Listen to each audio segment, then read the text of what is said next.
Hi friends, ನಾನು ನಿಮ್ಮ Ramesh Shetty. Welcome back to my YouTube channel Ramesh Shetty vlogs. ಯಾರೆಲ್ಲ ಸಬ್ಸ್ಕ್ರೈಬ್ ಆಗಿ ಪಕ್ಕದಲ್ಲಿ ಕಾಣೋ ಬೆಲ್ ಐಕನ್ನ ಕ್ಲಿಕ್ ಮಾಡಿ. ಡೈಲಿ ವ್ಲಾಗ್ ಸ್ಟಾರ್ಟ್ ಮಾಡಿದ್ದೀನಿ. ಇವತ್ತೇನು ವ್ಲಾಗು ಅಂತಂದರೆ ಇವತ್ತು ಸಂಡೇ ಇರೋದ್ರಿಂದ ಇವತ್ತು ಬ್ರೇಕ್ಫಾಸ್ಟ್ಗೆ ಬಿಸಿಬೇಳೆ ಬಾತ್ ಮಾಡಿದ್ದೆ. ಸೊ ಹಾಗೆ ಇವಾಗ ಮಧ್ಯಾಹ್ನದ ಊಟಕ್ಕೆ ನಮ್ಮ ಚಿಕನ್ ಸಾಂಬಾರು ಮಾಡ್ತಾಯಿದ್ದಾರೆ. ನಾನು ಚಿಕನ್ ಚಾಪ್ಸ್ ಮಾಡೋದು ಚಿಕನ್ ಸಾಂಬಾರು ಮಾಡ್ತಾಯಿದ್ದಾರೆ. ನೋಡಬೇಕು ಯಾವ್ದು ಡಿಸೈಡ್ ಆಗುತ್ತೆ ಅಂತ. ಸೊ ಫಸ್ಟು ಇವಾಗ ಚಿಕನ್ ತೊಗೊಬರಬೇಕು. ಸೊ ವ್ಲಾಗ್ನ ಹೇಗೆ ಕಂಟಿನ್ಯೂ ಮಾಡ್ತೀನಿ ನೋಡಿ. ಹಾಗೆ ಯಾರಿಗೂ ನೋಟಿಫಿಕೇಶನ್ ಹೋಗಿಲ್ಲ ಅಂತಂದರೆ ಪ್ಲೀಸ್ ಹೋಗಿ ಚಾನಲ್ ಚೆಕ್ ಮಾಡಿ. ಸೊ ವೀಡಿಯೋಗಳು ಆಗ್ತಾಯಿದ್ದೀನಿ ನಾನು ಇವಾಗ. ಸೊ ಆದಷ್ಟು ಫ್ರೆಂಡ್ಸ್ ಆ್ಯಂಡ್ ಫ್ಯಾಮಿಲಿಗೆ ಶೇರ್ ಮಾಡಿ. ಮರಿದೇ ಇನ್ಸ್ಟಾಗ್ರಾಮ್ ಕೂಡ ಫಾಲೋ ಮಾಡಿ, ರಮ್ಯಾ ಲೈಫ್ ಸ್ಟೈಲ್ ಬ್ಲಾಗರ್ ಅಂತ. ಸೊ ಬನ್ನಿ ವ್ಲಾಗ್ನ ಶುರು ಮಾಡೋಣ. ಸಿಂಪಲ್ ಆ್ಯಂಡ್ ಟೇಸ್ಟಾಗಿ ಬಿಸಿಬೇಳೆ ಬಾತ್ ಯಾವ ರೀತಿ ಮಾಡೋದು ತೋರಿಸ್ಕೊಡ್ತೀನಿ ಬನ್ನಿ. ನನಗಂತೂ ತುಂಬ ಇಷ್ಟ ಬಿಸಿಬೇಳೆ ಬಾತ್ ಅಂದರೆ. ಸೊ ತುಂಬ ಸಿಂಪಲಾಗಿ ಮಾಡ್ಕೋಬೋದು. ಒಂದು ಪ್ಯಾನ್ಗೆ ಒಂದು 2 ಟೇಬಲ್ ಸ್ಪೂನ್ ಆಗೋಷ್ಟು ಎಣ್ಣೆ ಹಾಕೋತಾ ಇದ್ದೀನಿ. ಎಣ್ಣೆ ಕಾದಾದ್ಮೇಲೆ ಸಾಸಿವೆ ಹಾಕೋತಾ ಇದ್ದೀನಿ. ಸೊ ಹಾಗೆ ಒಂದು 2 ಒಣಗಿದ ಮೆಣಸಿನ್ಕಾಯಿ ಹಾಕೋತಾ ಇದ್ದೀನಿ. ಕಡಲೆಕಾಯಿ ಬೀಜನ ಎಣ್ಣೆಲಿ ಸ್ವಲ್ಪ ಫ್ರೈ ಮಾಡಿದ್ರೆ ಚೆನ್ನಾಗಿರುತ್ತೆ. ಲಾಸ್ಟ್ ಹಾಕೊಂಡ್ರೆ ಸ್ವಲ್ಪ ಹಸಿಯಾಗಿರುತ್ತೆ, ತಿನ್ನೋಕ್ಕೆ ಚೆನ್ನಾಗಿರಲ್ಲ. ಸ್ವಲ್ಪ ಚೆನ್ನಾಗಿ ಫ್ರೈ ಆದಮೇಲೆ ಇವಾಗ ಒಂದು 2 ಗೆಡ್ಡೆ ಆಗೋಷ್ಟು ಈರುಳ್ಳಿ ಹಾಕೋತಾ ಇದ್ದೀನಿ. ಸ್ಲೈಸಾಗಿ ಕಟ್ ಮಾಡ್ಕೊಂಡಿದ್ದೀನಿ. ಜಾಸ್ತಿ ಬೇಡ, ಸಿಹಿ ಆಗುತ್ತೆ, ಅದಕ್ಕೋಸ್ಕರ 2 ಗೆಡ್ಡೆ ಸಾಕು. 1-2 ಟೊಮೊಟೊನ ಹಾಕೋತಾ ಇದ್ದೀನಿ. ಒಂದು ರುಬ್ಕೊಳ್ಳೋಕೆ ಇಟ್ಕೊಂಡಿದ್ದೀನಿ ನಾನು ಒಂದು ಬ್ಯಾಡಗೆ ಮೆಣಸಿನ್ಕಾಯಿ ಜೊತೆ. ಸ್ವಲ್ಪ ರುಚಿಗೆ ತಕ್ಕಷ್ಟು ಉಪ್ಪು ಹಾಕೋತಾ ಇದ್ದೀನಿ. ಸೊ ಚೆನ್ನಾಗಿ ಫ್ರೈ ಮಾಡ್ಕೋಬೇಕು. ಉಪ್ಪು ಹಾಕೋದ್ರೆ ಸ್ವಲ್ಪ ಬೇಗ ಬೇಯುತ್ತೆ ಅಂತ. ಹಾಗೆ ಸ್ವಲ್ಪ ಹುಣಸೆ ಹುಳಿ ರಸ ಹಾಕೋತಾ ಇದ್ದೀನಿ ನಾನು. ಹಾಗೆ ಒಂದು ಸ್ವಲ್ಪ ಬೆಲ್ಲ. ಸೊ ಬೆಲ್ಲ ಮತ್ತು ಹುಳಿ ಸ್ವಲ್ಪ ಈಕ್ವಲ್ ಆಗಿದ್ರೆ ಚೆನ್ನಾಗಿರುತ್ತೆ ಅಂತ. ಬೈ ಮಿಸ್ಸಾಗಿ ಹುಳಿ ಜಾಸ್ತಿ ಹಾಕಿದರೆ ಬೆಲ್ಲ ಹಾಕಿದ್ರೆ ಈಕ್ವಲ್ ಆಗುತ್ತೆ, ಅದಕ್ಕೋಸ್ಕರ ಸ್ವಲ್ಪ ಬೆಲ್ಲ ಹಾಕೋತಾ ಇದ್ದೀನಿ. ಚೆನ್ನಾಗಿ ಇವಾಗ ಫ್ರೈ ಮಾಡ್ಕೋಬೇಕು. ಸ್ವಲ್ಪ ಹಸಿ ವಾಸನೆ ಹೋಗಬೇಕು ಹುಳಿದು, ಅದಕ್ಕೋಸ್ಕರ. ಹಾಗೆ 1 ಟೇಬಲ್ ಸ್ಪೂನ್ ಆಗೋಷ್ಟು ಸಾಂಬಾರು ಪೌಡ್ರ್ ಹಾಕೋತಾ ಇದ್ದೀನಿ. ಇವಾಗ 1 ಟೊಮೊಟೊ ಹಣ್ಣು ಹಾಗೆ ಸ್ವಲ್ಪ ಬ್ಯಾಡಗೆ ಮೆಣಸಿನ್ಕಾಯಿ ಹಾಕೊಂಡು ಸ್ವಲ್ಪ ರುಬ್ಕೊಂಡಿದ್ದೀನಿ, ಸ್ವಲ್ಪ ರೆಡ್ಡಾಗಿ ಕಾಣಲಿ ಅಂತ. ಚೆನ್ನಾಗಿ ಹಸಿ ವಾಸನೆ ಹೋಗಾದ್ಮೇಲೆ MTR ಪೌಡ್ರ್ ಹಾಕೋತಾ ಇದ್ದೀನಿ. ಬಿಸಿಬೇಳೆ ಬಾತು 1-2 ಪ್ಯಾಕೆಟ್ ಹಾಕೊಂಡ್ರೆ ಸಾಕು, ಜಾಸ್ತಿ ಏನು ಬೇಡ. ಚೆನ್ನಾಗಿ ಇವಾಗ ಫ್ರೈ ಮಾಡ್ಕೊಳ್ಳಿ. ಸೊ ನೋಡ್ಬೋದು ಯಾವ ರೀತಿ ಕಾಣ್ತಿದೆ ಅಂತ. ಅದಕ್ಕೆ ಸ್ವಲ್ಪ ಜಾರಲ್ಲಿ ನೀರು ಹಾಕ್ಕೊಂಡು ಸೇರಿಸ್ಕೊತಾ ಇದ್ದೀನಿ.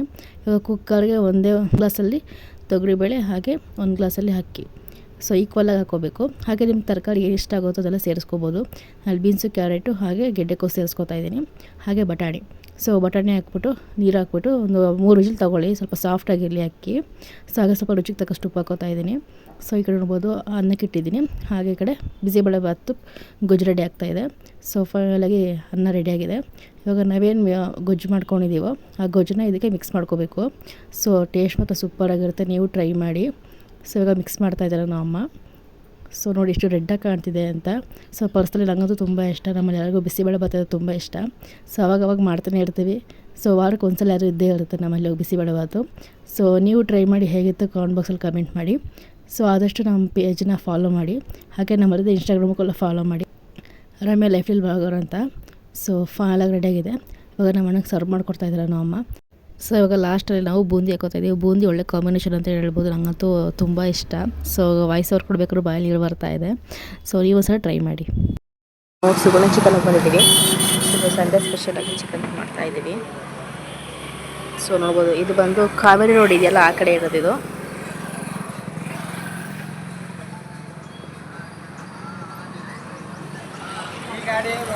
ಸೊ ಇದ್ರ ಪಕ್ಕ ಒಂದಿದೆ, ಅದು ತೋರಿಸ್ಕೊಡ್ತೀನಿ ನಿಮಗೆ.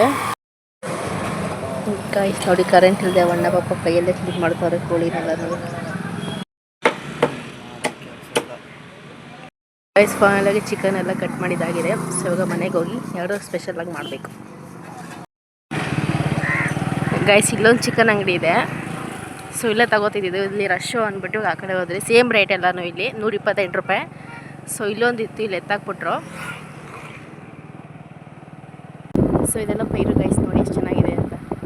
ನನಗೆ ಈ ಥರ ಹಳ್ಳಿ ವಾತಾವರಣ ಇರೋದು ತುಂಬ ಇಷ್ಟ. ಸೊ ಭತ್ತ ನೆಡ್ತಾ ಇದ್ದಾರೆ ಆ ಕಡೆ ಎಲ್ಲನೂ. ಗೈಸ್ ಇದು ನೋಡಿ ಟ್ಯಾಕ್ಟ್ರು. ಸೊ ಇದೆಲ್ಲ ನೋಡೋದು ತುಂಬ ಚೆನ್ನಾಗಿರುತ್ತೆ.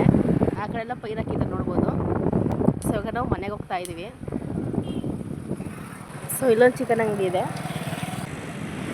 ಇದು ಮೋಳೆ ಬಂದು ಸುಮಾರು ಅಂಗಡಿಗಳಿದೆ ಇಲ್ಲಿ ಚಿಕನ್ ಅಂಗಡಿಗಳು. ಸೊ ಅದೇ ನಾವು 3 ಕಡೆ ತೊಗೊಳ್ತೀವಿ ಅಂತಂದರೆ 200-220 ರೂಪಾಯಿ ಆಗುತ್ತೆ. ಈ ಕಡೆ ಮೋಳೆ ಸೈಡ್ ಬಂದರೆ ನಮಗೆ ಕಡಿಮೆ ಸಿಗುತ್ತೆ, 128-130 ಆ ಥರ ಕೆಜಿ ಸಿಗುತ್ತೆ ನಮಗೆ. ಸೊ ನೋಡ್ಬೋದು ಇಲ್ಲೊಂದಿದೆ, ಇಲ್ಲಿ ಸುಮಾರು ಇದೆ ಇರೋದು ಚಿಕನ್ ಅಂಗಡಿಗಳೇ. ಸೊ ನೋಡಿ,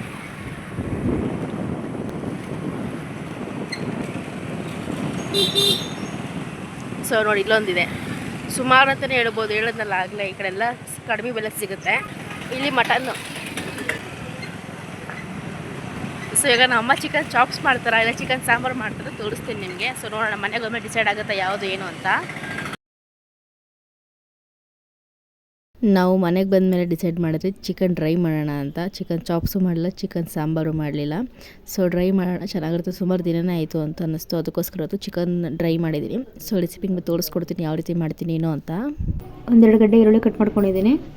ಹಾಗೆ 1 ಟೇಬಲ್ ಸ್ಪೂನ್ ಆಗೋಷ್ಟು ಜೀರಿಗೆ, ಹಾಗೆ ಏಲಕ್ಕಿ ಪೌಡರ್ ಅರ್ಧ ಟೇಬಲ್ ಸ್ಪೂನು, ಲವಂಗ ಒಂದು 5, ಹಸಿಮೆಣ್ಸಿನ್ಕಾಯಿ ಒಂದು 4, ಹಸಿ ಶುಂಠಿ ಒಂದು 1/4 ಟೀ ಸ್ಪೂನು, ಮೆಣಸು 1 ಟೇಬಲ್ ಸ್ಪೂನ್ ಅಷ್ಟು ತೊಗೊಂಡಿದ್ದೀನಿ. ಹಾಗೆ ಕರ್ಬೇವಿನ ಸೊಪ್ಪು, ಸೋಯಾ ಸಾಸ್, 3 ಟೊಮೊಟೊ ಹಣ್ಣು ಕಟ್ ಮಾಡಿ ಇಟ್ಕೊಂಡಿದ್ದೀನಿ. ಹಾಗೆ ರುಚಿಗೆ ತಕ್ಕಷ್ಟು ಉಪ್ಪು, ಚಿಕನ್ 1 kg ಅಷ್ಟು ತೊಗೊಂಡಿದ್ದೀನಿ. ಮಾಡೋದಕ್ಕೆ ಎಣ್ಣೆ. ಇವಾಗ ಮಸಾಲೆ ರುಬ್ಕೊಳ್ಳೋಣ. ಜೀರಿಗೆ, ಮೆಣಸು, ಲವಂಗ, ಶುಂಠಿ, ಹಸಿಮೆಣ್ಸಿನ್ಕಾಯಿ, ಏಲಕ್ಕಿ, ಹಾಗೆ ಟೊಮೊಟೊ ಹಣ್ಣು, 1-2 ಎಸಳು ಬೆಳ್ಳುಳ್ಳಿ ತೊಗೊಂಡಿದ್ದೀನಿ, ಇದು ರುಬ್ಕೊಳ್ಳೋಕೆ. ಸೊ ಇದಿಷ್ಟು ರುಬ್ಕೊಂಬರೋಣ. ಇವಾಗ ಕೊತ್ತಂಬರಿ ಸೊಪ್ಪನ್ನ ನಾನು ರುಬ್ಕೊಳ್ಳೋಕ್ಕೆ ಹಾಕೋತಿದ್ದೀನಿ. ತರತಲೆಗೆ ರುಬ್ಕೊಂಬಂದಾಗಿದೆ. 1 ಟೇಬಲ್ ಸ್ಪೂನ್ ಆಗೋಷ್ಟು ಎಣ್ಣೆ ಹಾಕೋತಿದ್ದೀನಿ. ಕರ್ಬೇವಿನ ಸೊಪ್ಪನ್ನ ಸ್ವಲ್ಪ ಎಣ್ಣೆ ಫ್ರೈ ಮಾಡ್ಕೋಬೇಕು. ಇವಾಗ ಈರುಳ್ಳಿ ಹಾಕೋತಿದ್ದೀನಿ.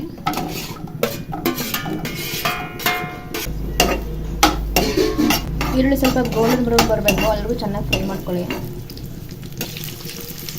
ಸ್ವಲ್ಪ ಉಪ್ಪು ಹಾಕೋತಿದ್ದೀನಿ, ಈರುಳ್ಳಿ ಸ್ವಲ್ಪ ಬೇಗ ಬೈಲಿ ಅಂತ.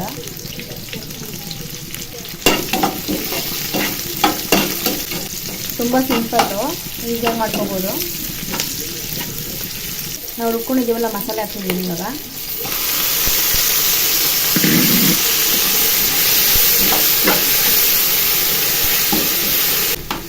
ಮಸಾಲೆ ಸ್ವಲ್ಪ ಹಸಿ ವಾಸನೆ ಹೋಗ್ಬೇಕು, ಅದ್ರೂ ಚೆನ್ನಾಗಿ ಫ್ರೈ ಮಾಡ್ಕೊಳ್ಳಿ. ಸ್ವಲ್ಪ ಅರಿಶಿನ ಹಾಕ್ತಿದ್ದೀನಿ.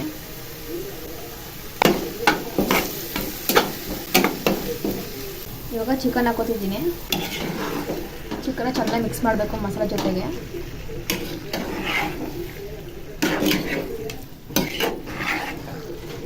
ಒಂದು kg ಆಗೋಷ್ಟು ಚಿಕನ್ ತೊಗೊಂಡಿದ್ದೀನಿ.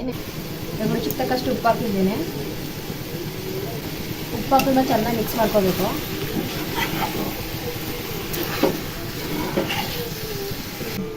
ಒಂದು 5 ನಿಮಿಷ ಕ್ಯಾಪ್ನ ಕ್ಲೋಸ್ ಮಾಡಿ ಬೇಯಿಸ್ಕೋಬೇಕು. ಒಂದು 5 ನಿಮಿಷ ಆಗಿದೆ, ಕ್ಯಾಪ್ ತೆಗೆದು ನೋಡೋಣ. ಸೊ ನೋಡ್ಬೋದು, ನಾವೇನು ನೀರು ಹಾಕಿಲ್ಲ, ಚಿಕನೆಲ್ಲ ನೀರು ಬಿಟ್ಕೊಂಡಿದೆ.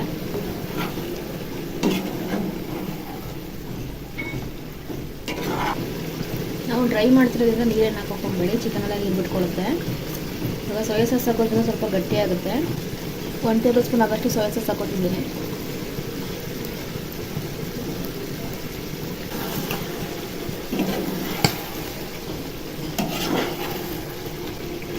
ಸೊ ನೋಡ್ಬೋದು ಎಷ್ಟು ಸಖತ್ತಾಗಿ ಕಾಣ್ತಿದೆ ಅಂತ.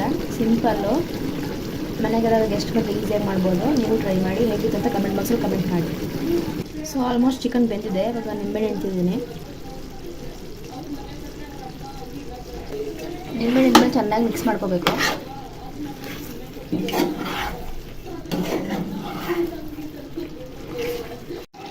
ಸೊ ನೋಡ್ಬೋದು ಎಷ್ಟು ಸಖತ್ತಾಗಿದೆ ಅಂತ. ನೋಡೋದಲ್ಲ, ಸಿಂಪಲಾಗಿ ಮಾಡ್ಬೋದು ಚಿಕನ್ ಡ್ರೈನ.